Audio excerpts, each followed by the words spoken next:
Hello students, welcome back to online classes of Adi Career Point. So this is the part 2 of CBSE history का sample question paper. Okay, तो part 1 already हमारे channel पर upload कर दिया गया है student. तो आज की इस वीडियो में हम पार्ट 2 में डिस्कस करने वाले हैं सारे के सारे short answer type questions. Okay, तो चलिए बिना देरी के स्टार्ट करते हैं सैंपल क्वेश्चन पेपर का part 2 and that is what, that is section B short answer type questions. Okay, तो शॉर्ट आंसर टाइप क्वेश्चन में पहला क्वेश्चन which is 22A. तो what is this 22A? So 22A means इस particular question में student आपको क्या मिल रहा है? इस पर्टिकुलर क्वेश्चन में आपको चॉइस मिल रहा है. कोई ओवरऑल चॉइस नहीं है, क्वेश्चन के अंदर में ही आपको चॉइस मिलेगा. ऑलरेडी इंस्ट्रक्शंस में दिया हुआ है. तो यानी आपको जो 3 मार्क्स के शॉर्ट आंसर टाइप क्वेश्चन है उसमें आपको क्या मिल रहा है? उसमें आपको एक चॉइस मिल रहा है, यानी कि आप या तो 22 नंबर क्वेश्चन का ऑप्शन ए कीजिएगा या फिर ऑप्शन बी वाला क्वेश्चन आप चूज कर सकते हैं. तो हम पूरा का पूरा क्वेश्चन ही डिस्कस करेंगे क्योंकि ये हमारे बोर्ड के लिए प्रिपरेशन कर रहे हैं, तो हम एक क्वेश्चन भी छोड़ नहीं सकते हैं. ओके, तो चलिए पहला question, the archaeological records provide no immediate answer. क्या बोला गया? That the archaeological records provide no immediate answer of the existence of the centre of power. यानी कि स्टेटमेंट बेस्ड क्वेश्चन है. कहीं से भी किसी भी चैप्टर से सीबीएसई क्या करता है, एक स्टेटमेंट आपको उठाकर दे दिया, डायरेक्ट क्वेश्चन नहीं पूछेंगे. अब उसके बाद बोला जाएगा कि आपको एग्जाम्पल्स के थ्रू इन स्टेटमेंट को प्रूफ करने हैं. क्या आप एग्री करते हैं? अगर आप एग्री करते हैं तो आपको अपने आंसर्स जो है आपके आर्गुमेंट्स के फेवर में देने पड़ेंगे. यानी अगर आपने यस लिखा है तो क्यों एस है, और क्यों नो लिखा है तो नो क्यों है. तो यहाँ भी स्टेटमेंट है that is the archaeological records provide what, no immediate answer to the existence of centre of power. And which particular chapter it deals with this particular statement. Give suitable example to prove the statement in the context of what? In the context of Harappa. यानी कि आपका ancient Indian text book का chapter number 1 Harappan civilisation से ये पूछा गया है. तो ये बात रियल में सही है दैट कि आर्कियोलॉजिकल रिकॉर्ड से यानी कि हड़प्पन सिविलाइजेशन के जो भी एविडेंसेस मिले हैं उनमें कहीं से डायरेक्टली ये नहीं पता चलता है कि कोई वहां पर सेंटर अथॉरिटी थी. लेकिन फिर भी कुछ आर्कियोलॉजिस्ट लोगों ने जिन्होंने इन सिविलाइजेशन को स्टडी किया है उनका मानना है कि भाई अगर सेंट्रल अथॉरिटी नहीं होगी तो एक इतना बड़ा सिविलाइजेशन जो जम्मू कश्मीर से लेकर के आपका कहाँ तक है, जम्मू कश्मीर से लेकर के आपका महाराष्ट्र तक है, तो ऐसा सिविलाइजेशन और वहां सारे फीचर सेम है.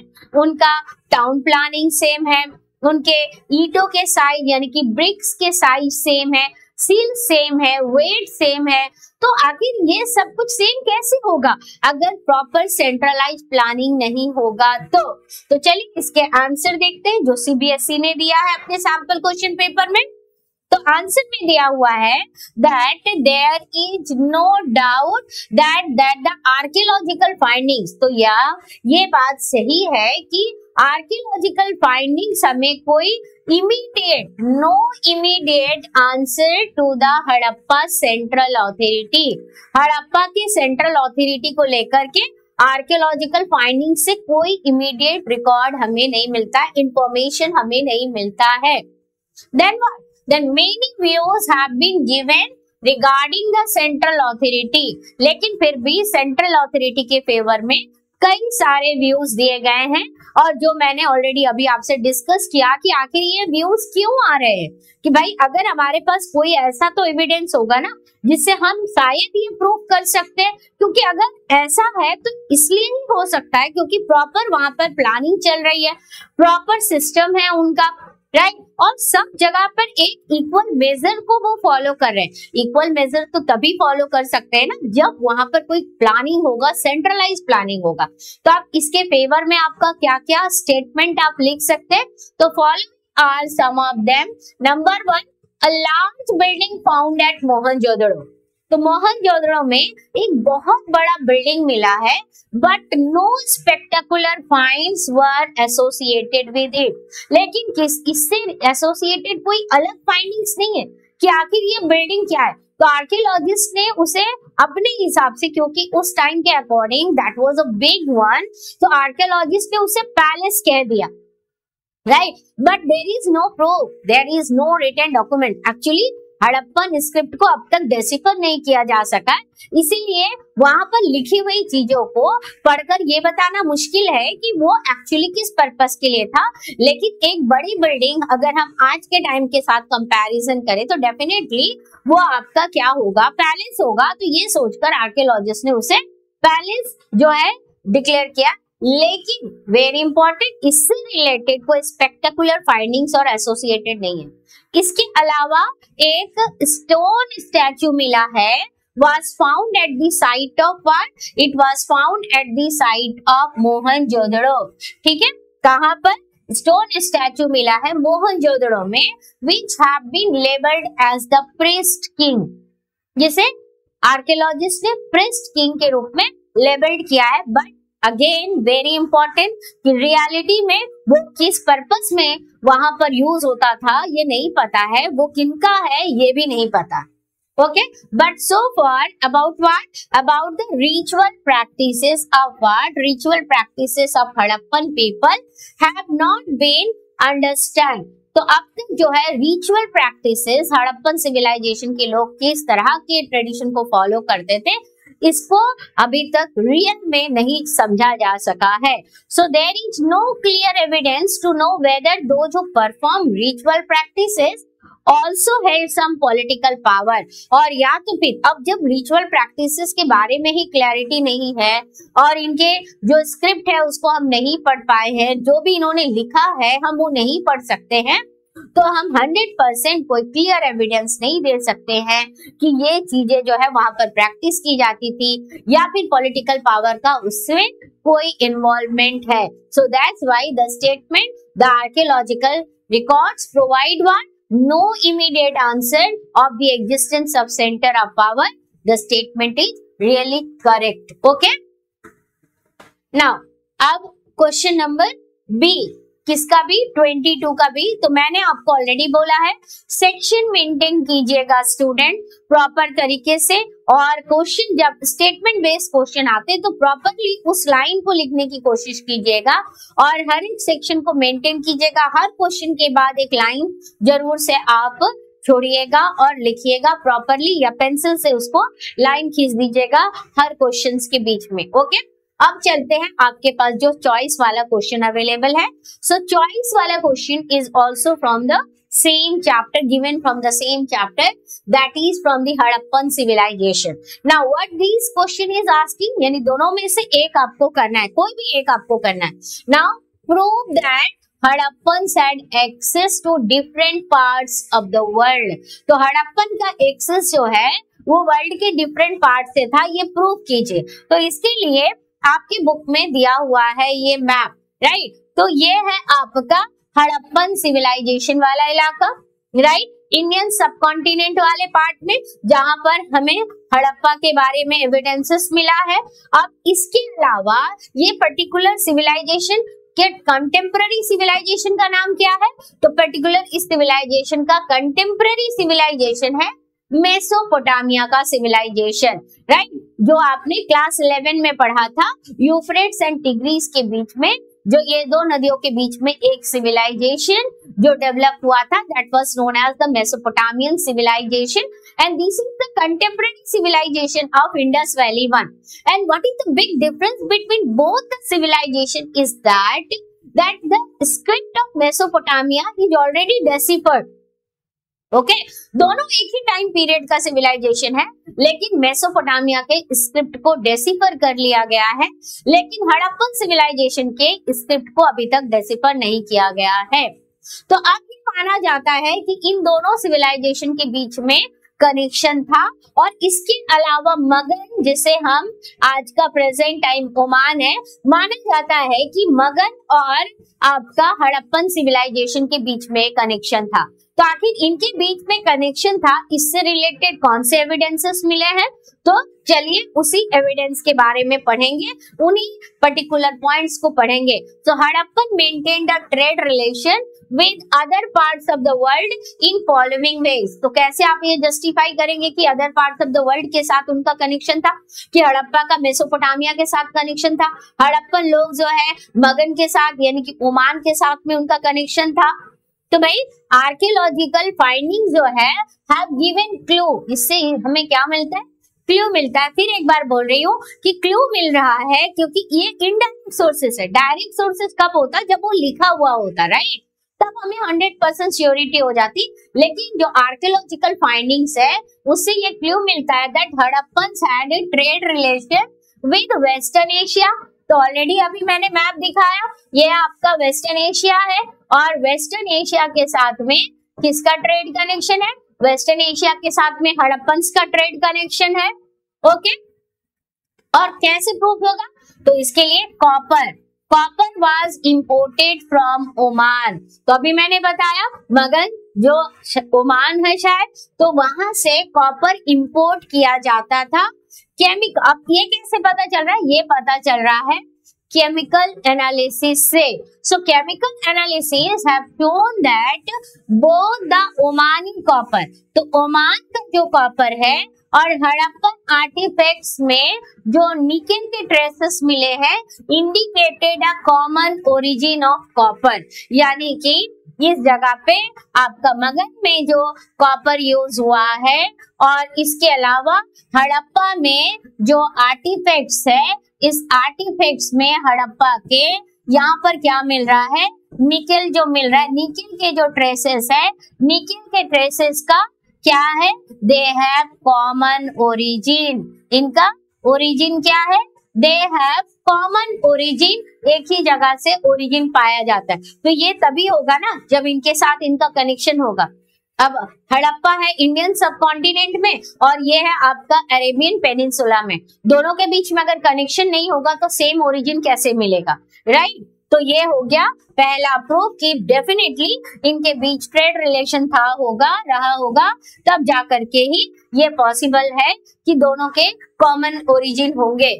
इसके अलावा अ distinctive type of art Harappan vessel, right, एक डिस्टिंक्टिव टाइप वाला जो ब्लैक कलर का आपका इमेज दिया हुआ बुक में, Harappan vessel coated with a thick layer of black clay has been found at some Omani site. तो अब भाई अगर हड़प्पा के लोग जो है, अगर हड़प्पा के लोग यहाँ आ रहे हैं और यहाँ से लोग जब यहाँ जा रहे हैं, तभी तो दोनों के बीच में ये कनेक्शन बन रहा है और तभी तो हड़प्पा में यूज किए जाने वाला जो मटेरियल है वो आपका कहाँ पर मिल रहा है? वो आपका मिल रहा है मगन में, यानी कि ओमान में मिल रहा है। ओके, इसके अलावा दूसरा एग्जाम्पल क्या है? Harappan weight seal dice and beads. क्या क्या? हड़प्पा में जो यूज किया जाने वाला वेट्स, उनके सील, डाइस एंड बीड्स जो है etcetera have also been found from where?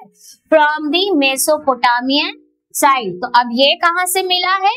ये मिला है हड़प्पा के चीज मेसोपोटामियन साइड से मिले हैं। इसका मतलब इनके साथ इनका लैंड रूट के कनेक्शन होगा। और दूसरी बात, ओमान के साथ में कनेक्शन, तो देखिए हड़प्पन सील्स में ना बोट की इमेजेस है, तो इसका मतलब वो बोट वगैरह बनाते होंगे और बोट बनाते होंगे तो देखिए, तो ये जो है अरेबियन सी को क्रॉस करके अरेबियन पेनिनसुला में पहुंचते थे होंगे और जिसके थ्रू, यानी कि ट्रांसपोर्टेशन जो है वाटर ट्रांसपोर्ट भी यूज कर रहे हैं इस एविडेंसेस के हिसाब से, right? There is no written document, right? हम केवल क्लू निकाल रहे हैं। तो यानी ये यहाँ से आपका किसके थ्रू आ रहे हैं? बोट के थ्रू आ रहे हैं, यानी कि वाटर ट्रांसपोर्ट यूज कर रहे हैं और ये हो सकता है लैंड रूट के थ्रू इनका कनेक्शन होगा। ओके, और इसी वजह से दोनों प्लेसेस में एक दूसरे की चीजें मिली है। इसके अलावा मेलवा जो है uh Harappan site is also mention in Mesopotamian text. तो अभी मैंने बताया कि मेसोपोटामियन स्क्रिप्ट को डेसिफर्ड किया जा चुका है और उस मेसोपोटामियन टेक्स्ट में, एक मेसोपोटामियन टेक्स्ट में मेलुआ बोलकर एक जगह लिखा हुआ है जो कि एक हड़प्पन साइट है, ये मेंशन किया गया है। And copper, gold, carnelian, lapis lazuli and varieties of would जो है वर इम्पोर्टेड फ्रॉम दिस साइड। तो यहाँ से मेसोपोटामिया के लोग क्या क्या लेते थे? Copper, gold, carnelian, lapis lazuli and varieties of would जो है वो यहाँ से इंपोर्ट करते थे। कहाँ पर? मेसोपोटामिया में इंपोर्ट करते थे ये लोग, ठीक है। तो ये हो गया आपका अबाउट व्हाट, कि ट्रेड कनेक्शन के बारे में, कि किसके बीच में ट्रेड कनेक्शन आपका मेसोपोटामिया के साथ में इंडस वैली सिविलाइजेशन का। तो इसका मतलब ये है that Hadappans had access to different parts of the world. Okay? तो आई होप कि ये क्वेश्चन का आंसर भी आपका क्लियर हो गया होगा। Okay, now question number 23। तो क्वेश्चन नंबर 23 में कोई ए नहीं लिखा है, इसका मतलब there is no choice, right. इस पर्टिकुलर क्वेश्चन में आपको चॉइस नहीं मिलेगा, नहीं मिल रहा है। तो अब ये क्वेश्चन क्या है? Describe the various stages through which Mahabharata was compiled in the 20th century। तो ऐसे वेरियस स्टेजेस, माने जिस स्टेजेस में महाभारता को कंपाइल्ड किया गया है, कौन से सेंचुरी में? 20th सेंचुरी में। Discuss any 3 point. तो वेरी इंपॉर्टेंट कि महाभारत का कंपाइलेशन इतना आसान नहीं था।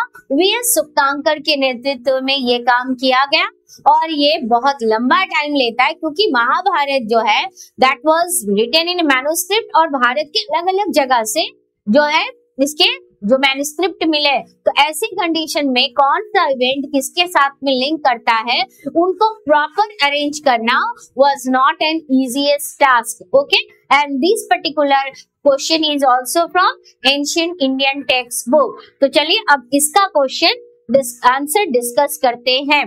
The work of compilation of Mahabharata कब स्टार्ट होता है? तो यहाँ पर एक एमसीक्यू का क्वेश्चन आ गया, 1 मार्क्स का क्वेश्चन आ गया, that when did the work of compilation of Mahabharat started। ठीक है, तो आप ये क्वेश्चन लिख लीजिएगा अपने कॉपी में। when did the work of compilation of Mahabharat started? तो it was started in 1999। under whose leadership it was started? So just now I said that it was started under the leadership of the scholar V.S. Suktankar, who was a Sanskritist, right? Sanskrit के विद्वान थे V.S. सुक्तांकर, इनके नेतृत्व में महाभारत का compilation start हुआ।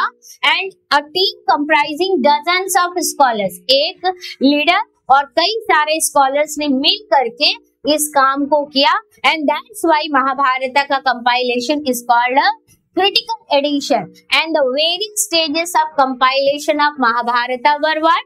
तो आखिर इसके वेरियस स्टेजेस क्या है? सबसे पहला स्टेज, फिर सेकेंड, फिर थर्ड। तो अगर हम बात करेंगे अबाउट द फर्स्ट स्टेज, तो फर्स्ट स्टेज है collection of the text, right. Mahabharata जो टेक्स्ट है उसके जो अलग अलग सोर्सेस है, जहां से भी वो मिले, वो पहले कलेक्शन करना, राइट। तो पहले क्या किया? Scholars collected Sanskrit manuscript of the text. सबसे पहले इन स्कॉलर्स ने क्या किया? पहला स्टेज क्या था कंपाइलेशन का, कि महाभारत से रिलेटेड जो भी मैन्युस्क्रिप्ट है, जो भी टेक्स्ट है, वो कलेक्शन करना।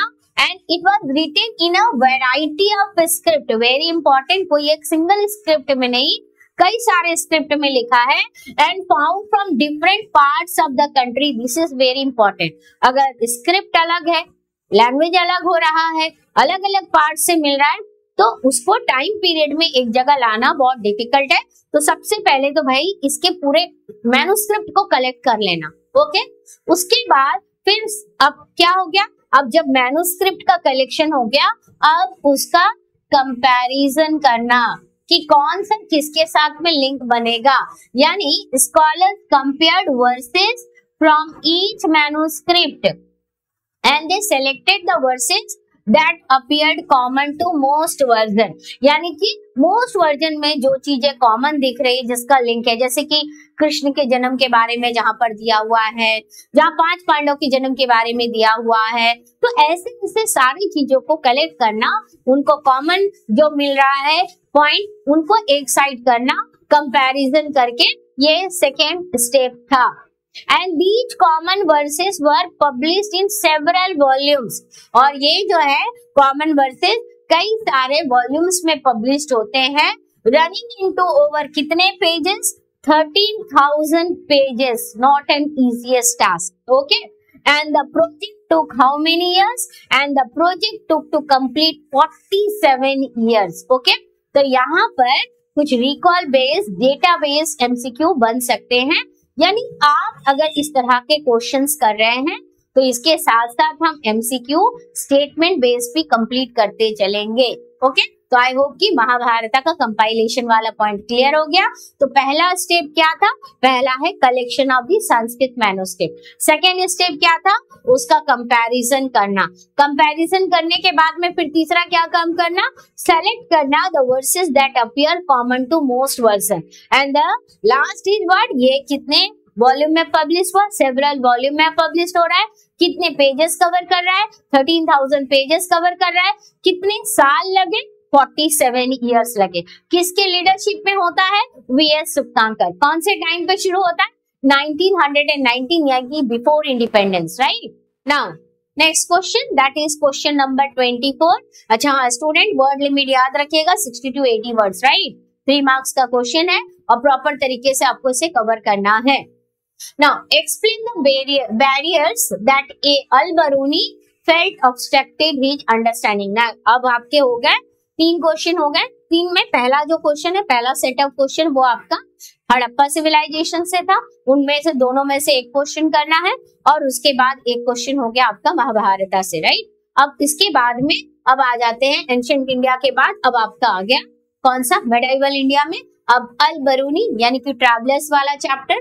तो Al-Biruni felt obstructed his understanding, यानी अल-बरूनी ने क्या किया, देखिए ये जो ट्रैवलर्स है ये दूसरे कंट्री से, दूसरे रीजन से इंडियन सब कॉन्टिनेंट में आ रहे हैं।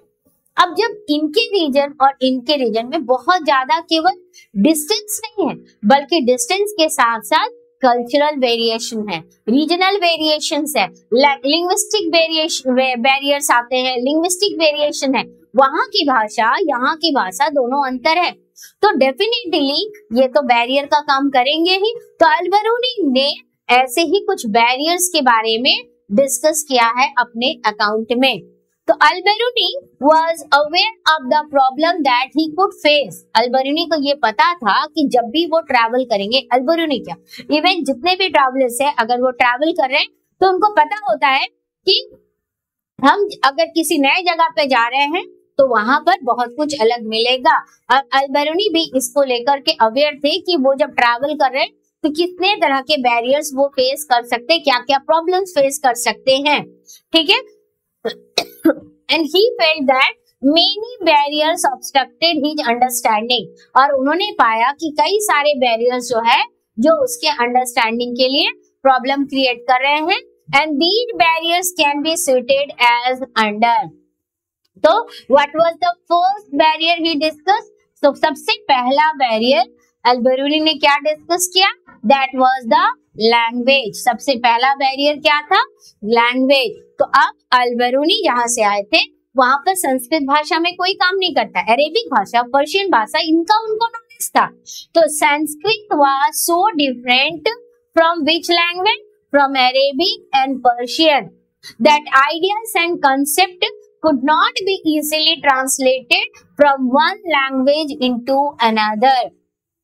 ठीक है, तो अरेबिक और पर्शियन से संस्कृत बहुत ज्यादा अलग था, और आइडियाज और कॉन्सेप्ट जो संस्कृत भाषा में लिखी गई है उसे इतना आसान नहीं है अरेबिक और पर्शियन भाषा में ट्रांसलेट कर लेना, राइट। और इसलिए अल-बरूनी जो है ना अपना ज्यादा से ज्यादा टाइम जो है वो किसके संगत में, ब्राह्मण पृष्ठ के संगत में बिताते थे, ताकि उनको संस्कृत का नॉलेज हो जाए, ठीक है।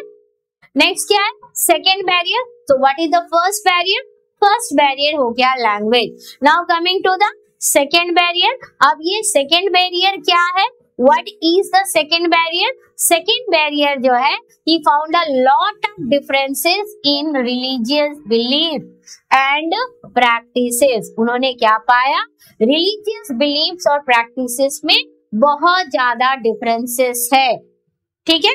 तो पहला बैरियर हो गया आपका लैंग्वेज, दूसरा बैरियर हो गया रिलीजियस बिलीफ एंड प्रैक्टिसेस। दोनों जगह में अंतर है, यहाँ आपका हिंदुइज्म तो वहां उनका इस्लामिज्म, तो दोनों आपका लैंग्वेज में दोनों रिलीजियस बिलीफ और प्रैक्टिसेस में बहुत ज्यादा अंतर देखने के लिए मिला। थर्ड बैरियर क्या था?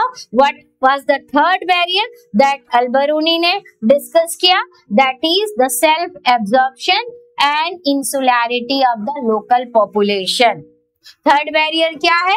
सेल्फ एब्जॉर्प्शन, कि किस तरह से इन चीजों को हम खुद पे शामिल करेंगे, खुद को इनके साथ कैसे मिलाएंगे, क्योंकि जो लोकल पॉपुलेशन है उनके लोकल पॉपुलेशन से इनका कल्चर पूरी तरह से अलग है।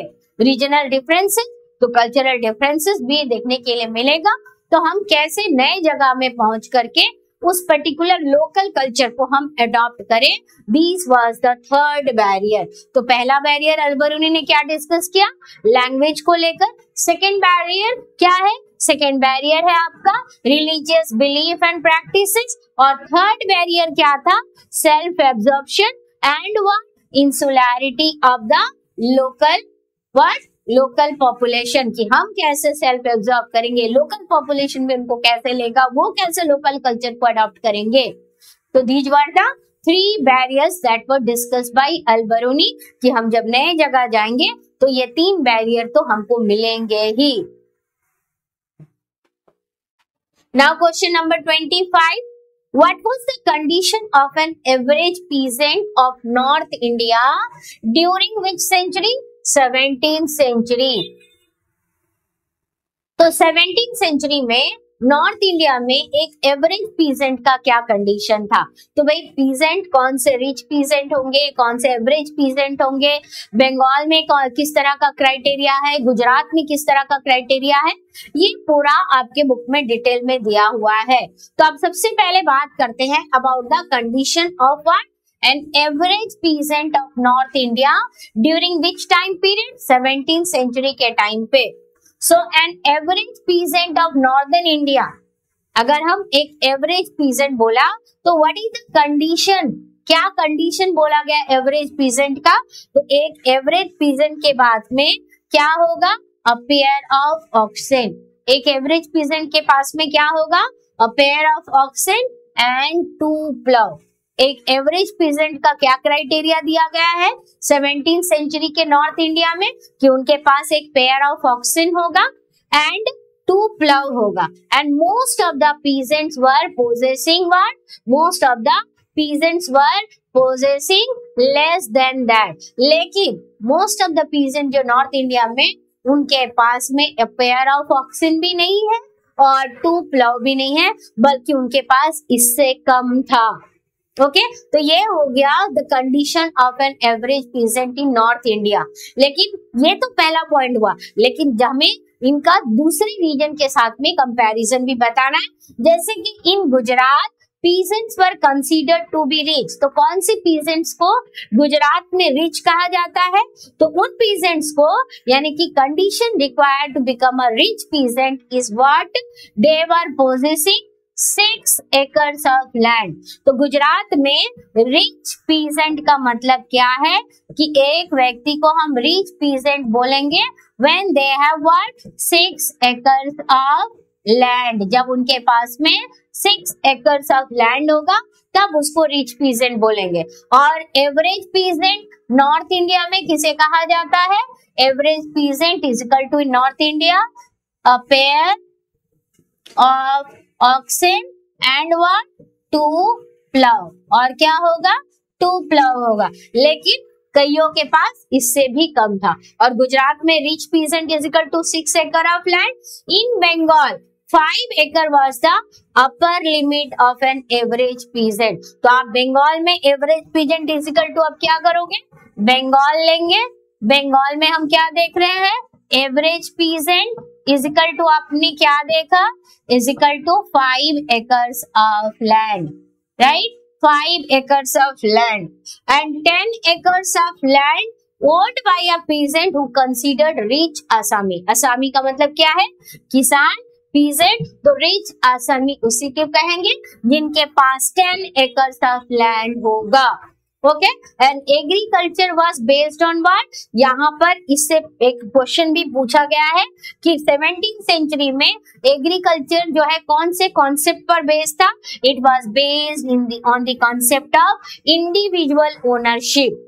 इंडिविजुअल ओनरशिप यानी कि इंडिविजुअल मालिकाना, कि एक जो किसान है उसके पास कितनी जमीन है, राइट। तो ये हो गया आपका the condition of an average peasant in north India during the 17th century, और उसका अलग अलग हिस्सों के साथ भारत का, जैसे गुजरात के साथ में, बंगाल के साथ में, ये कंपैरिजन भी आपको शो करना पड़ेगा। Okay, now question number 26, discuss the policies adopted by the British towards the पहाड़ियाज during the early 18th century in Bengal। तो आप देख रहे हैं ना कि किस तरह से क्वेश्चन पेपर में क्वेश्चन कवर किया गया। पहले के दो क्वेश्चंस हो गए आपके किससे रिलेटेड, एंशिएंट इंडिया। उसके बाद हम कहाँ गए, मेडाइवल में गए। मेडाइवल के बाद में अब आप कहाँ पर आ गए, अब आ गए part 3 of your text book. ठीक है, थर्ड वाला पार्ट आपका जो हिस्ट्री का टेक्स्ट बुक है, जहां पर ब्रिटिश इंडिया, ब्रिटिश पीरियड के बारे में है, हमारे कॉन्स्टिट्यूशन मेकिंग के बारे में है, तो उस पर्टिकुलर बुक में अब आ गए। And this is question number 26। Okay, तो क्या बोला गया, the policies adopted by the British towards Paharia. तो अब पहाड़िया यहाँ जो टॉपिक है, एक्चुअली इस टॉपिक में संथाल रिबेलियन के बारे में बोला गया है और पहाड़ियास के बारे में बोला गया। तो ये जो ट्राइबल पॉपुलेशन है, ये ट्राइबल पॉपुलेशन पहले क्या प्रैक्टिस करती थी, शिफ्टिंग कल्टीवेशन प्रैक्टिस करते थे। ओके, तो पहाड़ियास ऐसी ट्राइबल पॉपुलेशन है जो शिफ्टिंग कल्टीवेशन प्रैक्टिस करते थे, और अंग्रेज चाहते थे कि इनको सेटल्ड एग्रीकल्चरलिस्ट बना दिया जाए, मगर पहाड़ियास ने ब्रिटिशर्स के सामने सरेंडर नहीं किया। और संथालों का यही जो है इनके बीच में कंपैरिजन कि संथाल परगना बन गया, संथाल जो है वो सेटल्ड एग्रीकल्चरलिस्ट में बदल गए थे। ये दो डिफरेंस है पहाड़ियास और संथालों के बीच में। ओके, लेकिन पहाड़ियास ने कभी भी अपने आप को ब्रिटिशर्स के पास सरेंडर नहीं किया। तो ब्रिटिशर्स के सामने ये सरेंडर ना करे और अंग्रेज चुप बैठ जाए, कभी ऐसा हो सकता है? नहीं। तो अंग्रेजों ने इनको कंट्रोल करने के लिए कौन सी पॉलिसीज को अडॉप्ट किया था? ओके, तो the policies adopted by the British towards the Paharia during the early 18th century in Bengal. तो ब्रिटिशर्स ने क्या पॉलिसीज अडॉप्ट किया? The policies adopted by the British towards Paharia during the early 19th century in Bengal can be explain in the following way. तो आप देख रहे हैं ना कि किस तरह से आंसर लिखा, पहले इंट्रोडक्टरी लाइन, डायरेक्ट आंसर मत स्टार्ट कीजिएगा, ठीक है, हर क्वेश्चन में एक इंट्रोडक्टरी लाइन दीजिएगा। तो सबसे पहला पॉलिसी जो है पहाड़ियास के अगेंस्ट में इन्होंने क्या अडॉप्ट किया? The policy of extermination. पहला पॉलिसी क्या अडॉप्ट किया? What was the first policy? First policy था आपका the policy of extermination. Okay, और इस पॉलिसी ऑफ एक्सटर्मिनेशन में क्या किया ब्रिटिशर्स ने? बहुत ज्यादा इन्होंने ब्रूटल किलिंग्स किया। किनका? पहाड़ियास का। ठीक है, तो that was the policy of extermination. और ये कौन से टाइम पीरियड कौन सा इसका? That is the decade of 1770। Okay, तो ब्रिटिशर्स ने पॉलिसी ऑफ एक्सटर्मिनेशन अडॉप्ट किया। कौन से ट्राइबल कम्युनिटीज के अगेंस्ट में अडॉप्ट किया? पहाड़ियास के अगेंस्ट में अडॉप्ट किया।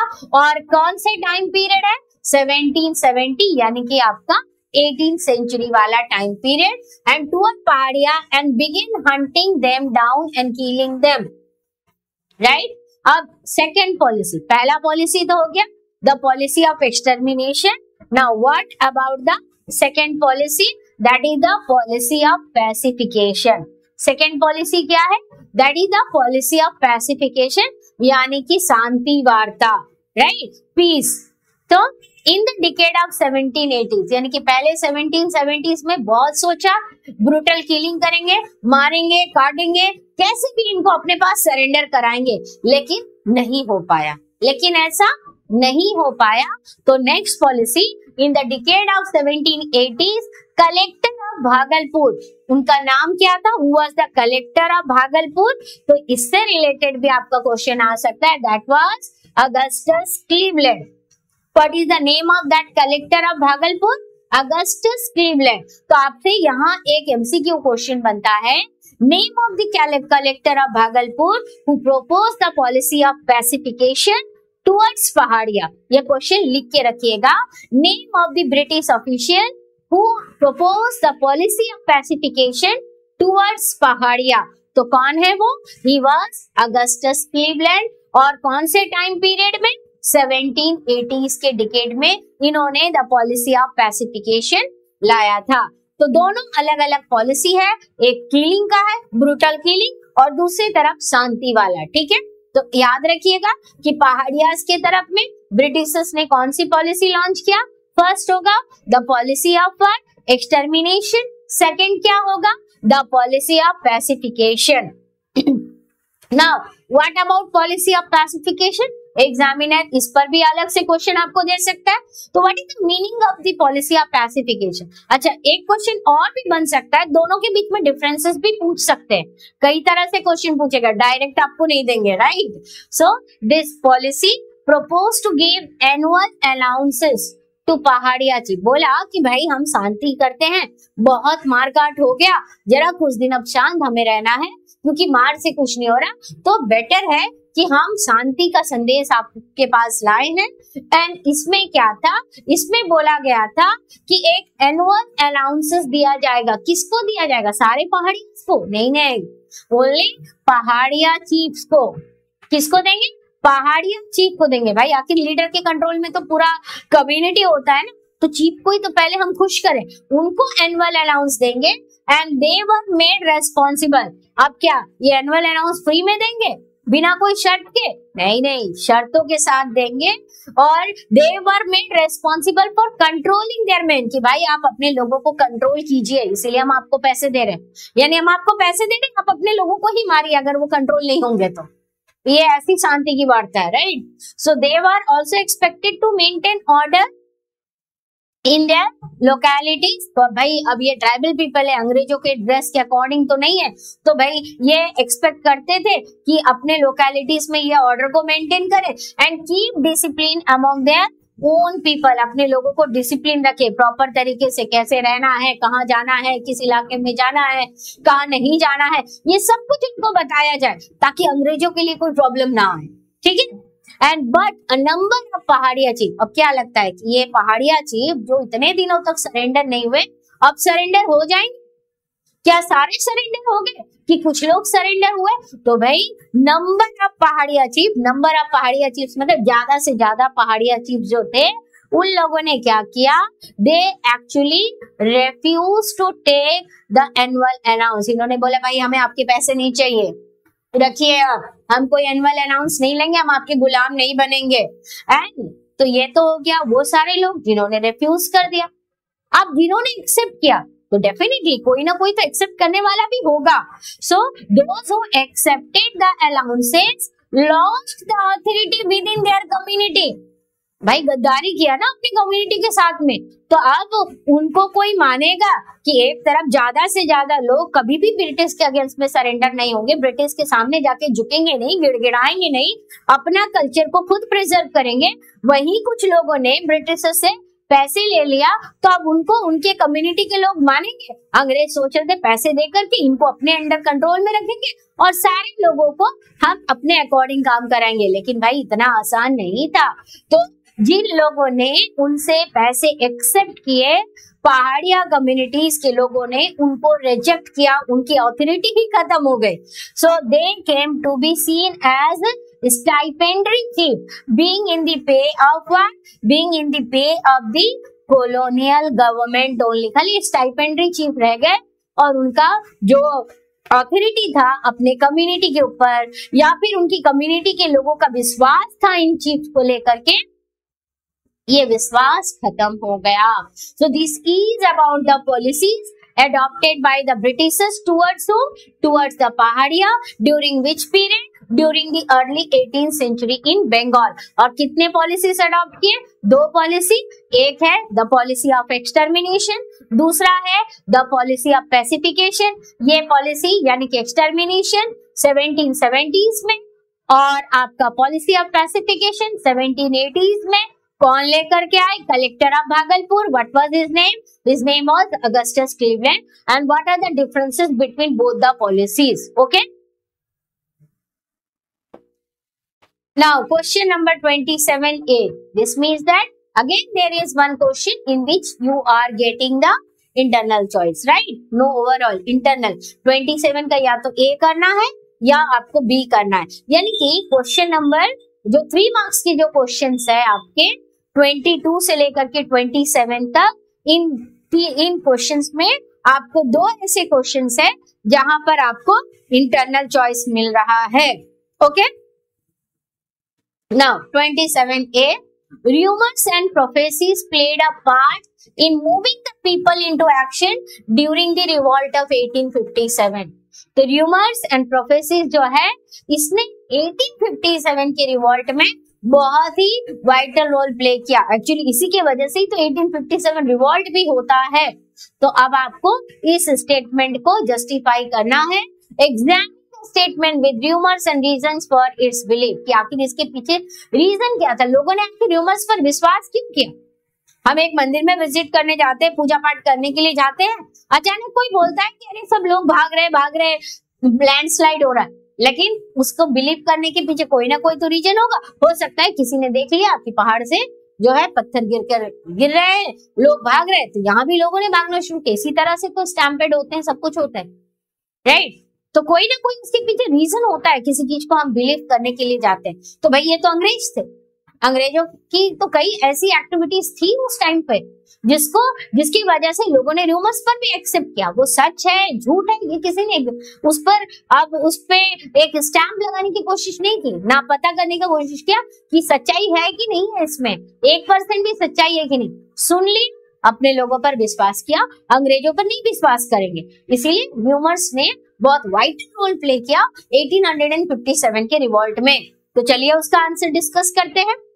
सो ड्यूरिंग 1857 रिवॉल्ट में क्या होता है, there was an apparent rumour that the Indian sepoys, सबसे इंपॉर्टेंट रूमर क्या था, Indian sepoys were intentionally given the Enfield rifles. Indian sepoys को क्या दिया गया, एनफील्ड राइफल्स दिया गया. And its bullets were coated with the fat of cows and pigs, and biting those bullet would corrupt their caste and religion. तो भाई अब काऊ और पिग के फैट से बना हुआ बुलेट है और उस बुलेट को हमको मुंह से टांगना पड़ेगा. भाई हम तो छू नहीं सकते हैं मांस को, खाने की बात तो दूर की बात है, और उसके फैट से वो बना हुआ है तो हम उसको मुंह में कैसे टांग सकते हैं. और ये तो हमारे धर्म को भ्रष्ट कर देगा, हमारे कास्ट को खत्म कर देगा, हमें अपनी जाति से ही लोग बाहर निकाल देंगे, हमारा तो धर्म भ्रष्ट, हम अपना परिवार खो बैठेंगे. ये डर किसके अंदर आया, ये डर आया सिपाहियों के अंदर में. जब ज्यादा से ज्यादा सिपाहियों का रिक्रूटमेंट जो है ब्राह्मण कम्युनिटी इन सबसे होने लगा था, और अंग्रेज इनके जाति इनके धर्म को नष्ट करने का काम कर रहे हैं, और ये खबर उन तक पहुंची. अब जब ये खबर पहुंची तो क्या ब्रिटिश कुछ ना कुछ तो एक्सप्लेन करेंगे कि रियलिटी है कि नहीं है. So British tried to explain to the sepoys, British जो है सिपाहीज को समझाने की कोशिश करते हैं that this was not the case but the rumour. अरे भाई इसमें कोई सच्चाई नहीं है, वो तो बारूद से बना हुआ, उसमें पिग और काऊ के फैट्स को कैसे हम लगा सकते हैं, वो तो बारूद से बना हुआ है, वो तो आग लगाने वाली चीज है, वो तो गोली चलाने वाली चीज है, वो काऊ और पिग के फैट से कैसे बनेगा, ये सच्चाई नहीं है, ये गलत है, ये झूठ है. Right, that the new cartridges were greased with the fats of cows and pigs, which is sparked like wildfire across the Sepoy lines of North India. लेकिन उनके समझाने के बावजूद आग, जैसे जंगल में आग लगती है तो एक लकड़ी में आग लगी, एक पेड़ में आग लगी तो दूसरे इस तरह से जंगल में मीलों तक आग फैल जाती है. सेम जंगल में लगी हुई आग के जैसा ये र्यूमर पूरे नॉर्थ इंडिया के सिपाही लाइन में फैल गया. Okay, and this is one rumor whose origin can be traced. अब ये एक ऐसा रूमर, अब इस रूमर का ओरिजिन भी पता था. अब कैसे पता चला, कैसे ट्रेस किया, कैप्टन राइट. नाउ क्वेश्चन अब यहाँ पर लिख के रखिएगा, who was कैप्टन राइट, कि भाई ये कैप्टन राइट कौन थे, who was कैप्टन राइट. तो captain right commanded of the rifle instruction department, commandant थे कहाँ के, the rifle instruction depot, right. इन्होंने रिपोर्ट किया that in the third week of January 1857, कौन सा टाइम पीरियड, जनवरी 1857 के थर्ड वीक में एक लो कास्ट खलासी,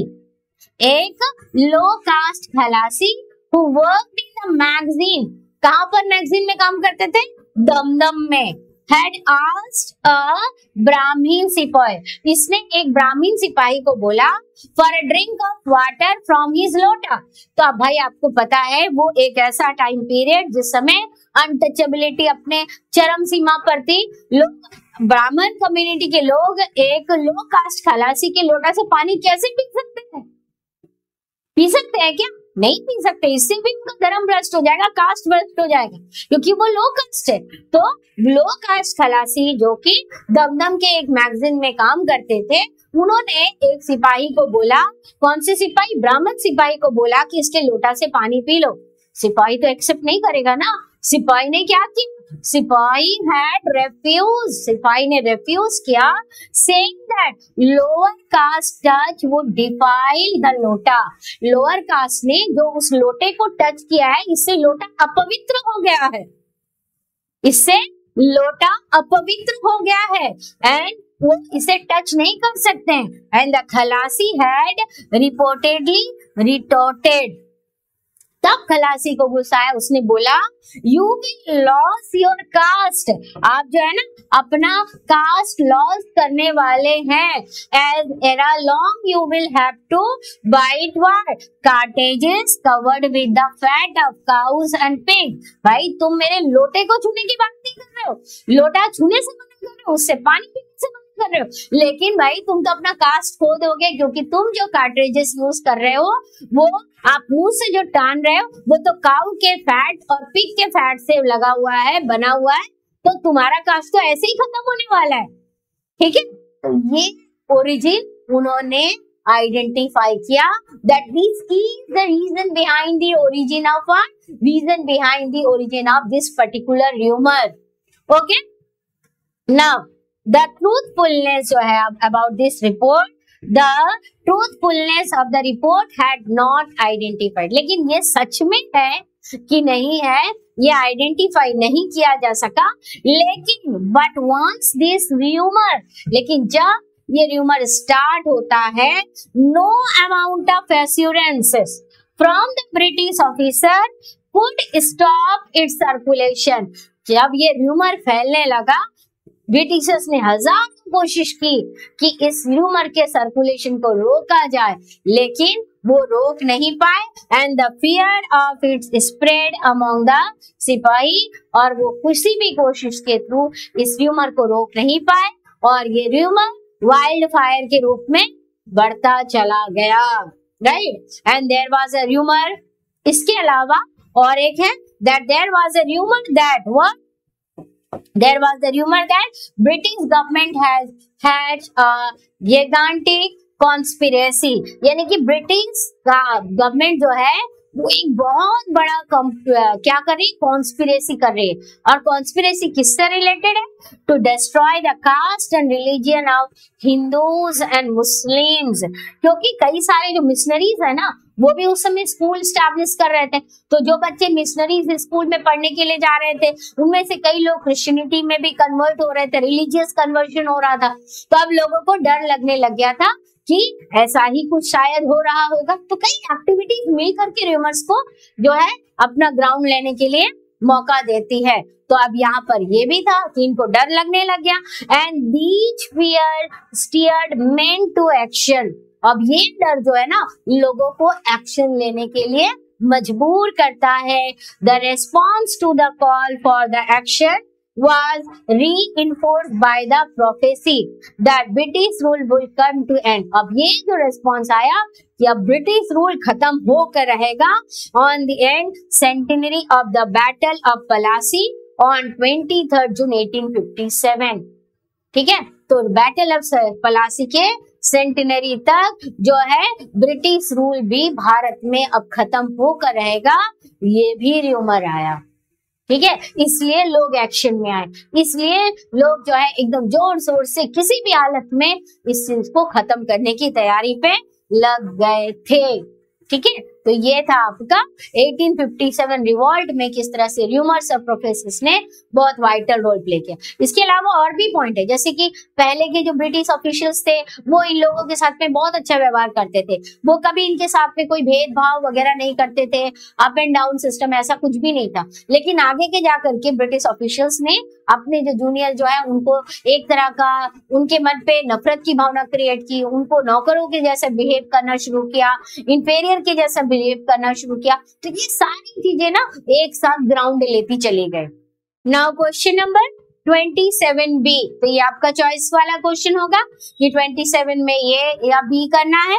तो A was also related with 1857 revolt. Now 27B is also related with the same chapter, and this is further again it is also a statement based question. So a chain of grievances in Awadh linked the prince, talukdar, peasant and sepoys to join hands in the revolt of what? In the revolt of 1857.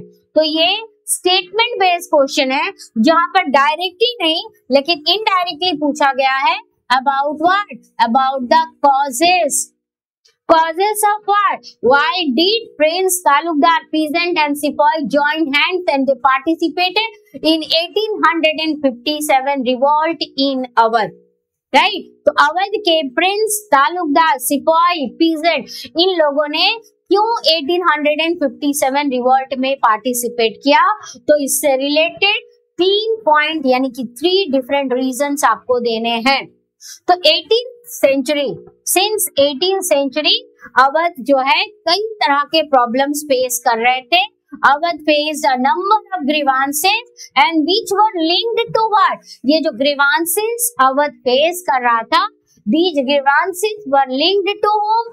Princess, taluqdar, peasants and sepoys to join in the revolt of 1857 against the British. तो ऐसे कई सारे problems थे जिसने इन सबको United किया ताकि ये ब्रिटिशर्स के अगेंस्ट में फिर रिवॉल्ट करें। राइट, तो फॉलोइंग वर सच फैक्टर्स। तो कौन से ऐसे फैक्टर्स थे जिसके वजह से इन सब ने 1857 रिवॉल्ट ज्वाइन किया? तो उनमें सबसे पहला पॉइंट जो आपका शुरू होता है related with what? That is the imposition of subsidiary alliance. Subsidiary alliance कहाँ इम्पोज किया गया? Subsidiary alliance इम्पोज किया गया अवध में। कौन से साल में? 1801 में अवध में सब्सिडियरी अलायंस इम्पोज किया गया। अब ये सब्सिडियरी अलायंस जिसे हिंदी में कहते हैं सहायक संधि, क्या ये सच में अवध के नवाब की सहायता के लिए था या फिर अवध के नवाब के लिए एक ट्रैप था? तो सब्सिडियरी अलायंस एक्चुअली अपने आप में एक ट्रैप है। ये कोई नवाब या किसी राजा के हेल्प के लिए नहीं है कि उनको ये बोल रहे हैं कि आपको आपके आसपास के रीजनल जो एनिमीज है उससे हम प्रोटेक्ट करेंगे, लेकिन ये एक्चुअली एक ट्रैप था। और अंडर दिस सब्सिडियरी अलायंस की प्रोविजन में that the power of Nawab over his territory and his military force disbanded, यानी नवाब को अब मिलिट्री फोर्स रखने का परमिशन नहीं है। तो फिर कौन सी मिलिट्री रहेगी उनके पास? वो लड़ेंगे कैसे? वहां पर होगी ब्रिटिश ट्रूप्स, यानी कि ब्रिटिश मिलिट्री फोर्सेस रहेंगी, ब्रिटिश मिलिट्री रहेगी, अंग्रेजों की सेना वहां पर रहेगी, नवाब की अपनी सेना नहीं रहेगी। Okay, now what is the another point? Next point is what? कि राजा अगर कोई भी डिसीजन लेना चाहता है तो उसको किससे एडवाइस लेना पड़ेगा? ब्रिटिश रेसिडेंट से एडवाइस लेना पड़ेगा, जो हमेशा कहाँ मौजूद होगा? जो हमेशा राजा के दरबार में, राजा के कोर्ट में मौजूद रहेगा। Who was attached to the what? To the court of Awadh. अब राजा, अब इसके अलावा सब्सिडियरी अलायंस की ये 2 क्लॉज के अलावा जो राजा है यानी कि जो अवध का नवाब है वो अब किसके ऊपर से उसका कंट्रोल खत्म?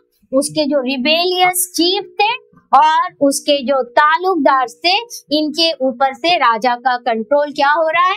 खत्म हो रहा है। जो रिबेलियस चीफ और तालुकदार, उनसे राजा बात नहीं कर सकते हैं कि what are the reason, what were the reasons behind their problem, क्यों वो रिबेलियस हो रहे हैं, कैसे उसका समाधान निकालेंगे, ये सब कुछ भी अब राजा नहीं कर पा रहे थे। And the British became what? British became increasingly interested in what? Acquisition of what? Acquiring. They were actually interested in acquiring what? They were actually interested to acquiring the territory of what? The territory of Awadh. अब बात करते हैं आखिर वो अवध की territory में क्यों interested थे? Why they wanted to acquire that? वो इसे इसलिए लेना चाहते थे due to their economic and geographical importance. Due to its economic and geographical importance, इसका जो लोकेशन, इसका जो पोजीशन, ये इनके लिए बहुत इंपॉर्टेंट था। इसीलिए किसी भी तरह से ये कोई भी हथकंडे अपना करके अवध को अपने कंट्रोल में लेना चाहते थे। और फाइनली 1856 में इन्होंने क्या किया? अवध की टेरिटरी को एनेक्स कर लिया। अब जैसे अवध की टेरिटरी को एनेक्स किया, इन्होंने अगला स्टेप क्या लिया? तो अब राजा के बाद वहां पर और कौन डोमिनेंट थे? वहां पर डोमिनेंट थे तालुकदार, राइट? अवध के तालुकदार। अब इन्होंने इन तालुकदार के साथ में क्या किया? ये तालुकदार को क्यों टारगेट किया? तो भाई अंग्रेजों के आने से पहले ये जो थे, they were very powerful, they maintain their armed retainers, right? इनके अपनी सेना होती थी, ये अपना फोर्स बिल्ड करते थे and they enjoyed a degree of autonomy. लेकिन ब्रिटिशर्स को ये चीज अच्छा नहीं लगा। The British were unwilling to tolerate the power of Talukdar.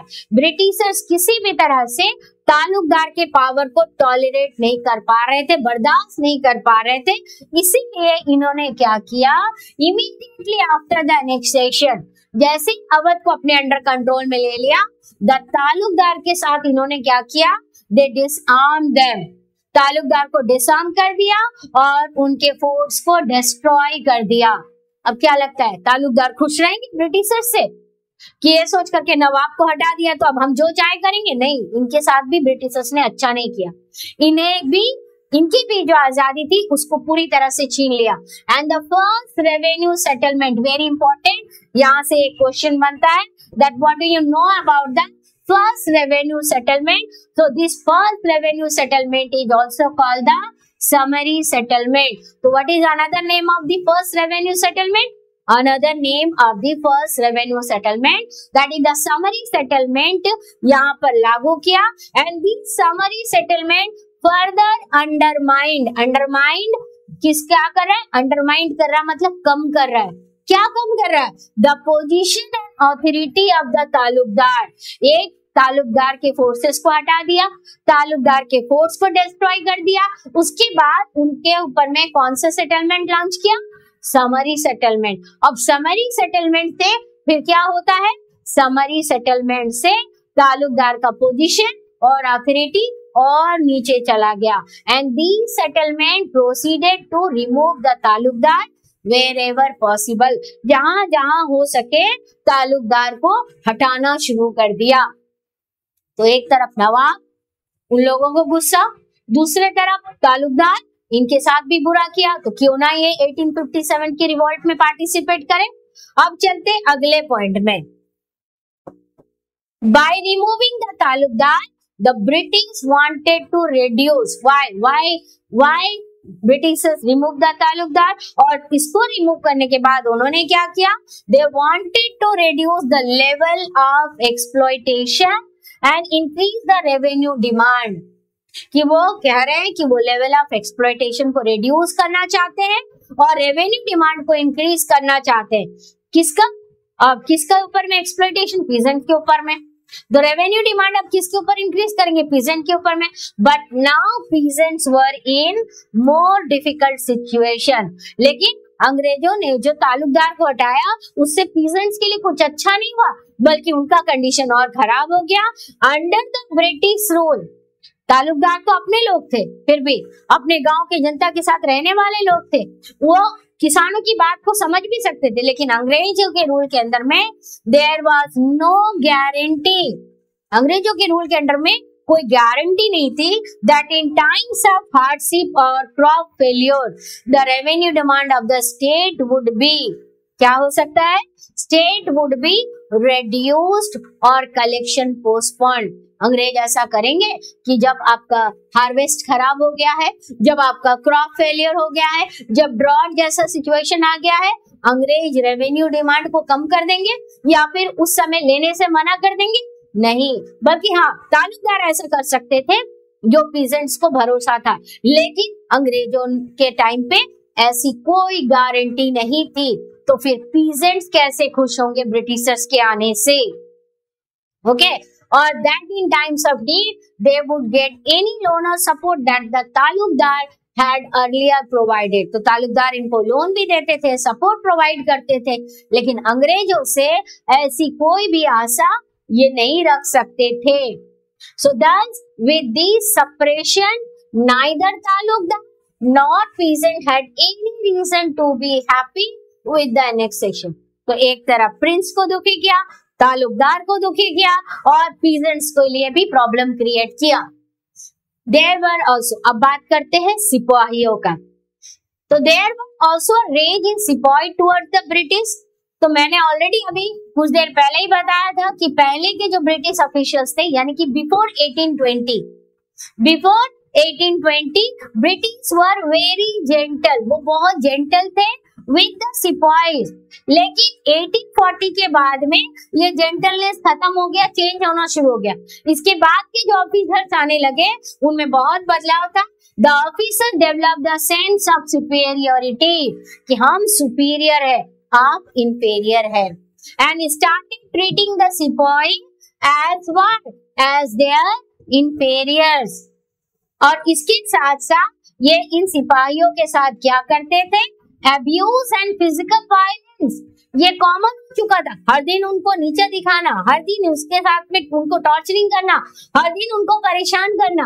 तो सिपाही कहाँ खुश रहेंगे, right? And trust was replaced by what, suspicion. तो जब ऐसी एक्टिविटी होगी तो र्यूमर्स के लिए तो ग्राउंड बनेगा, ना कि उसके लिए कि जिन लोगों ने इनको धोखा दिया, जिन लोगों ने इनको प्रॉब्लम क्रिएट किया। So the episode of the grease cartridges was a classic example of this. और इस वजह से सिपाहियों ने 1857 रिवॉल्ट स्टार्ट किया। So in Awadh more than anywhere else the revolt became what, an expression of what? An expression of popular resistance to an alien order। हो सकता है इस स्टेटमेंट को भी उठाकर आपको क्वेश्चन दे दे, तो आंसर लेकिन यही होगा। ओके, आंसर लेकिन आपका यही होगा जो अभी हमने डिस्कस किया। केवल क्वेश्चन पूछने का तरीका स्टेटमेंट बदल करके वो चेंज कर देते हैं, जो कि आपका डायरेक्ट नहीं होता है और आप पजल हो जाते हैं। तो इस तरह के जितने स्टेटमेंट बेस्ड क्वेश्चंस करोगे, जितना ज्यादा रीड करोगे, उतना अच्छा आप हिस्ट्री में मार्क्स स्कोर कर सकते हो। बहुत टफ नहीं है, राइट? ये बहुत टफ नहीं है हिस्ट्री में मार्क्स स्कोर करना, केवल प्रॉपर तरीके से आपको पढ़ना जरूरी है। ओके, तो ये थे आपके all the questions of section B. Clear? तो आई होप कि ये वीडियो आपको पसंद आया होगा और सारे के सारे क्वेश्चन आंसर्स आपके यहाँ के कंप्लीट हो गए होंगे। अब अगले पार्ट में हम लॉन्ग आंसर टाइप क्वेश्चंस पूरा डिटेल में डिस्कस करेंगे। Okay student, thank you for watching this video and take care and do your regular studies. Okay, bye.